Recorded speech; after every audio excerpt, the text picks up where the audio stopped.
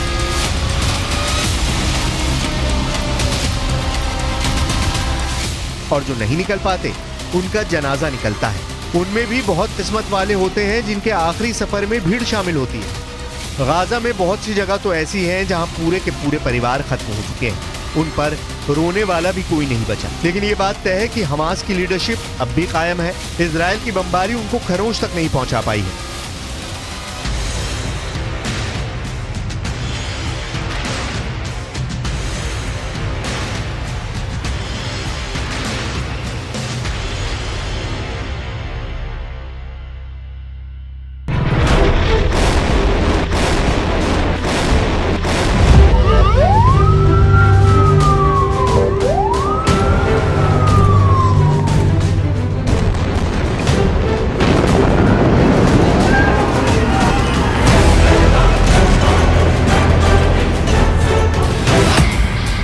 क्या गाजा पट्टी पर केमिकल बम फायर किए जा रहे हैं? क्या गाजा पट्टी पर इजराइल ने फास्फोरस बम फोड़ दिया है? रिहायशी इलाकों के ऊपर ये चिंगारी और फिर सफेद धुआं धीरे धीरे इस इलाके पर चढ़ने लगा। तबाही बहुत ज्यादा हो रही है। गाजा में 1000 से ज्यादा लोग मारे जा चुके हैं। मलबे से लगातार लाशें निकाली जा रही हैं। युद्ध की सबसे खतरनाक तस्वीर देखिए, क्योंकि अब युद्ध और तेज होगा।